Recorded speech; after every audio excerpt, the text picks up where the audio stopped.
Greetings, royal family. I'm back. So we on to another episode of these New Yorkers, these loving hip hoppers in New York. Thanks for clicking on the video. Didn't even want to take my curls down today. You know, I would have for Mama Jones, but Mama Jones would want me to do what's best for me. So the episode opens up with Remy. Remy is a free woman. She's coming out of court. She beat her case. I noticed they kept saying that throughout the episode. She beat the case. So the judge pretty much dismissed the case because they could not find any evidence to prove that Remy did what she was accused of. So Pap is outside of the courtroom. Remy is too. They're jumping for joy. Remy gets in her Uber XL, so does Pap, and they ride off into the sunset. Hooray to freedom. All right, so we move on to see Yandy, Jonathan, and Sin. So they meet up and they're outside on the street catching up. They're just talking about Samaya's tea party. So Yandy says that there is no coming back as it pertains to Kimbella because she threw a drink in her face. And Yandy said in her 30-something odd years of life, she's never had a drink thrown at her. Now, correct me if I'm wrong. In season 2, didn't Chrissy throw a drink at Yandy when they were in the club? And they had to rush Yandy out back? Or did someone in Yandy's entourage throw a drink? I could have sworn Chrissy threw a drink at her. Anyway, it doesn't matter. So Yandy is pretty much done. She says she's done with Kimbella. She is not here for it. So they're filling in Sin on what happened. Sin didn't go. And then Sin tells Jonathan and Yandy, hey, I had a meetup too. And I had to sit down. She sat down with Erica and Tahiri on the last episode. Nothing became of that. Again, I just don't know what Sin and Joe are supposed to be. And at this point, I don't really care. So we move on to Safari and Erica. So they are headed back to Safari's old hood in Flatbush. Big up to Brooklyn. And he's going to be doing some press for his album because he has an album coming out. And he has released lots of music, lots of mixtapes. Again, I don't know the difference now in this day and age between a mixtape, an EP, and an album. They seem to all be the same thing, but they're labeled differently. If you know, put it in the comments. Thanks in advance. Anyway, so Safari's riding through his old neighborhood, and he points out his high school. And that man said on TV that he spent 6 years in high school. Lord have mercy. I just can't. He said all he wanted to do was go to school, look fresh, be cool, rap, dance. And Erica, she is pretty much ready to head back to Atlanta. So Safari is on like a high, you know what I mean? He's putting in all this hard work and he has his album coming out. And Mena, all she wants to do is head back to Atlanta. She's set to have the baby because she's about ready to pop, you know, any scene now. She said that they came to New York because both of their families live in New York. So they came to basically have the wedding, yada, yada. So now it's time for her to head back to ATL. That's where she lived, I guess, before her and Safari got together. So, you know, I get it. So Safari, he kind of wants to bask in this moment. You know, he got 2 billboards in his old hood. You know, he has an album coming out. So he says he's not trying to be selfish. But he just wants to focus on him right now, just for today. And you know what? He could get that. It's not that big of a deal. He can get that. Let that man have his little, you know, his little celebration. Let him just revel in this attention that he's getting and this hard work that he pulled off. Anyway, so he wants to do an album release party. So Erica, she's pretty much nagging him about focusing on getting things ready for the baby. The baby's room needs to be done. This needs to be put together. So whatever. So Safari's just like, let me, you know, just stick a baby pin in this baby talk just for now. Safari, don't get too used to that because once you are a parent, there is no pause button, honey. You are on go 24/7, 365. But I understand before the baby comes, his album comes out, let him just, like I said, just bask in this. Anyway, so Safari's billboard cover, right? His billboard of his album cover in the middle of his old neighborhood. This was very reminiscent of another album cover that I've seen before. And when it dawned on me, I said, So can you guys guess what album cover or what album it is that Safari kind of mimicked? Put it in the comments. Let's have a little bit of fun. I'll let you know if you're right or not. So anyway, we move on to Chrissy and Jim. Jim built his mother a new home after her home burnt down during the holiday season. I think it was last year. And he gave Chrissy the job of interior designer and decorator. So according to Chrissy, she, along with her Millionaires Ladies Club, I'm not going to say anything, and she has interior design experience. This is what she says. Okay, fine. Now, they don't tell Mama Jones that Chrissy is the one that has designed the interior of the home, for good reason. Stay tuned. So Chrissy, she's telling Jim about Samaya's high tea party. That's where, you know, Yandy came dressed to fight and she ended up leaving. Oh gosh. And Jim Jones thinks that a high tea party is a party where you drink tea that has weed in it. Bless his heart. Jim could care less about this chatty, petty nonsense. You could tell. He stood there and he's just listening and nodding and smiling. He doesn't care about this catty nonsense. He could care less. Oh God. Speaking of nonsense, we move on to Fresher. So he meets up with Jen. He's still not allowed back in the house. So he tells Jen, they meet up at, it looks like some sort of arcade wherever, I don't know. So he tells Jen that he took out a loan, y'all. And he put a down payment on a house in Jersey. This is what he's telling Jen. And he's thinking this is a great idea. This guy is a special kind of dumb. Like, a special kind of dumb. I was so, like, I couldn't stop laughing at this guy this whole episode. How are you taking out loans and you owe this girl, Jada, thousands of dollars? Thousands with several Z's. And then you go buy a house in Jersey? I hope it's South Jersey. Good luck with those property taxes in Jersey, honey. Good luck. So, oh my God. And I just, at this point, I'm just thinking back to when I was watching the episode. I'm cracking up to myself. And I'm thinking to myself, Jada, she's a special kind of dumb too. She's a fool because she's playing around with Fresher. If this dude really owes you this money, girl, you better take this clown to Judge Judy and get your money back, because right now, that seems like the only way you're going to get your money back. Unless this is a fake storyline and he really doesn't owe you any money. Who knows? So he tells Jen that he worked out a situation with Jada. And Jen said that he should have consulted with her before he worked out a situation. Jen, sis, not even, no. You're not even sis. Girl, unless you plan on coming up with some of that money to pay Jada back, hush. He doesn't need, what does he need to consult you about? Like, you're not even telling him that getting a loan for a house was a dumb idea, knowing that he owes this girl thousands of dollars. I can't even think straight. Like, how he got a loan? Like, between the two of them, they don't even look like their credit score is even in the 500s, like with the two of them combined. What? This fool said he got a loan. He put down a down payment on a house. So he starts crying, right? And he's telling her that he's going to give her everything she deserves, a house and a ring. And I'm like, what? You guys have been together for like, since high school or 6th grade, right? He started crying. She's like, don't cry. I hate to see him cry. Let me tell you something. I guess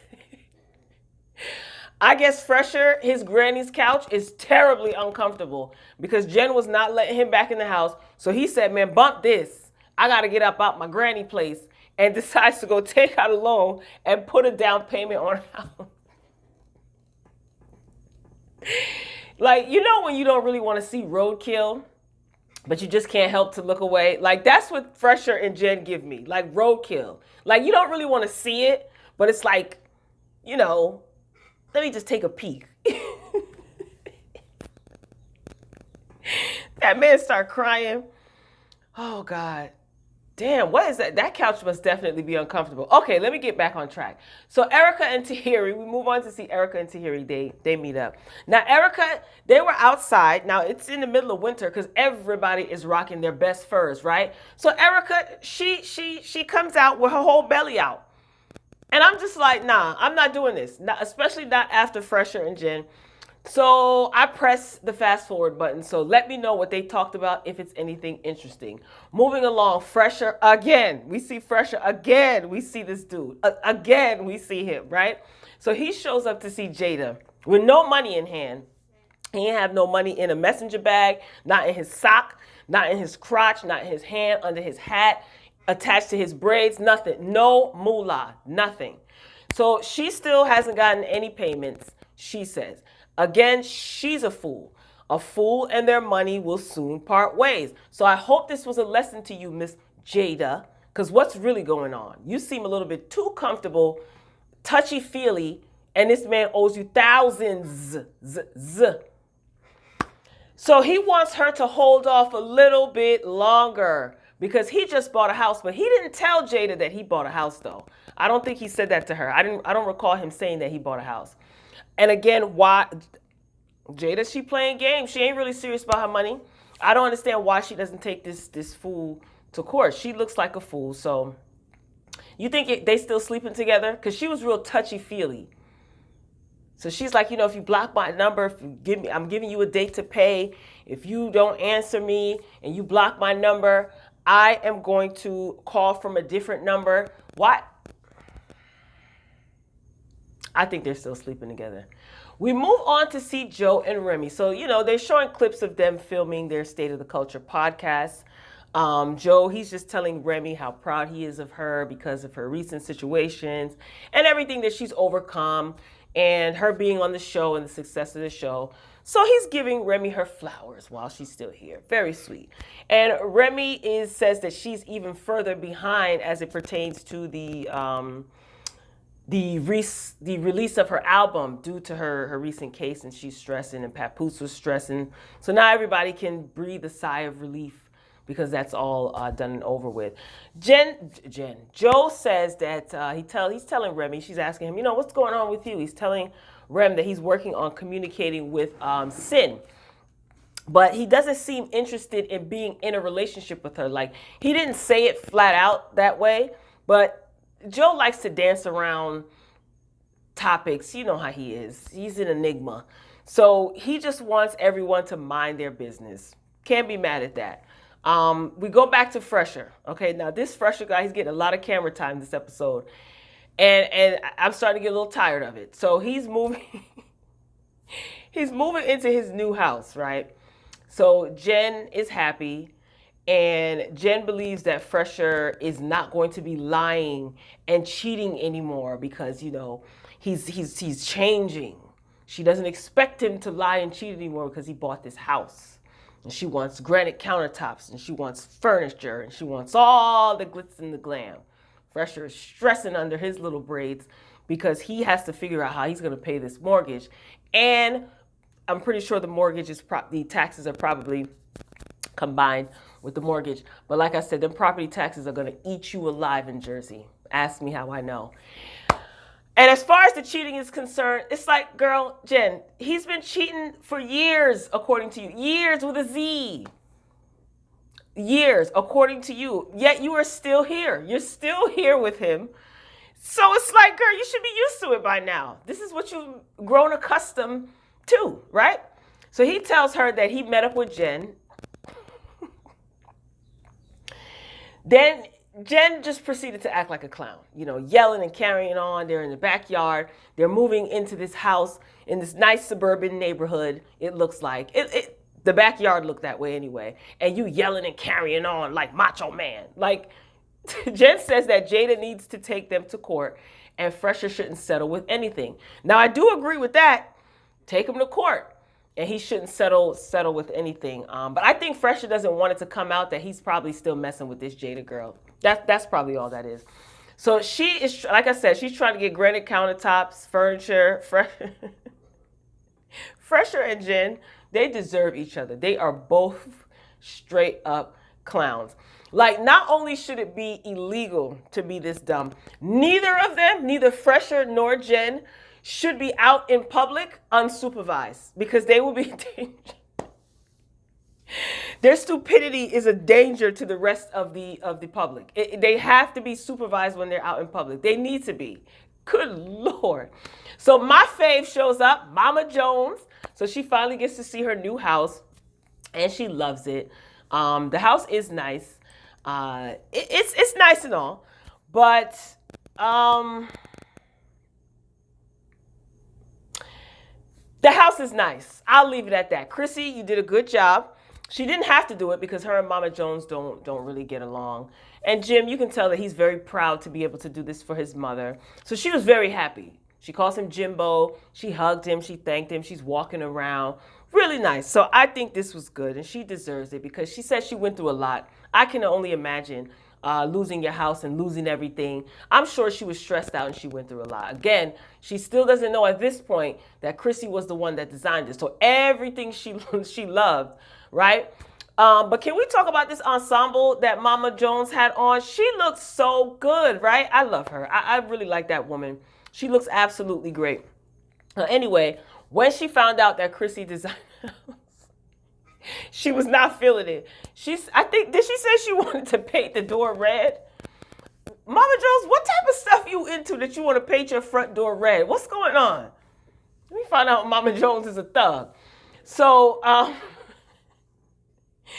so Jimmy and his mother, they start going at it. Mama Jones and Jim, they start arguing, and he tells his mother that he was the one that bought the house, and she can't tell him what he should and should not have put in there. It's his money. I thought that was a little bit much. You know, even though Mama Jones could have just said thank you, she didn't have to get shady. But then again, Jim and Chrissy kept that part away from her because they knew that she would have something to say about it. So it's like, don't try to act like you don't know that she would have something to say. But I thought that was a little bit rude, you know, when he just like throwing it in her face like, I'm the one that bought this house. And I'm like, somebody go get Jimmy a pen. I don't think he had his Wheaties. So she storms off, and she was like, well, keep your house. So she storms off, right? Then, not even a minute later, she comes right back through the door, and then she tells Jim to get out of the house. She kicked him out. She's like, you know what? Get out of my house. Get out. I'll say it for you, Jim. Don't worry. You're welcome, Mama Jones. You're welcome. Yo, she is hilarious. But she looks great, though. It's good to see her. She looks amazing. So we move on to Safari again. So we're at his album release party. He's backstage. Papoose and Fresher, they're going to be joining him on stage for his performance. So he's just excited. And you know, Papoose is telling him how relieved he is about Remy's case being dismissed. He also told Safari, hey, you know, like everything looks good, everything is set up out there. So they end up performing on stage. I don't know what Fresher was doing. He was just screaming and bouncing around. And again, Safari's on cloud 9 because everything that he's worked for and worked towards is basically manifesting. You know, he got Erica there. She's in the audience. You know, he's about to have a baby. He's married. His music career is flourishing, and he has an album coming out. So he is just on cloud 9. So they end the song finally. And when he got off the stage, did you guys hear? Everybody was telling him he did a good job, right? Did you guys hear Erica saying that the baby was jumping? Girl, you don't sit down.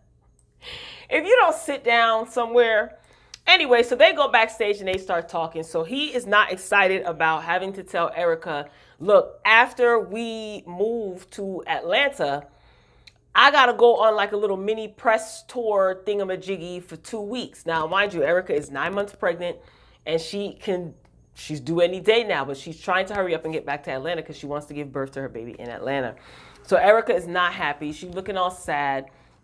So he's just like, you know, I got to do what I got to do. And that's where the episode ends. So next week, I did see the little preview. So it looks like Jim Jones is going to be headed back in the studio. I'm definitely here to see that. I want to see that. I want to see him working. Like, I want to see more of him doing music or something. No, I don't know. Anyway, so Olivia and Rich, they're gonna go at it. Who cares? And Fresher is going to propose.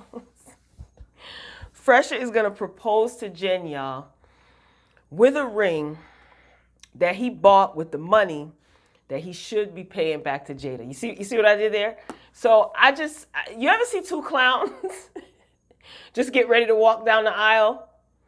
And you just, I have. And, these two clowns, they ended up getting married. They didn't stay married for long, but they ended up getting married. And I just showed up to the wedding for the food because that food was darn good. I knew the food was going to be popping, okay?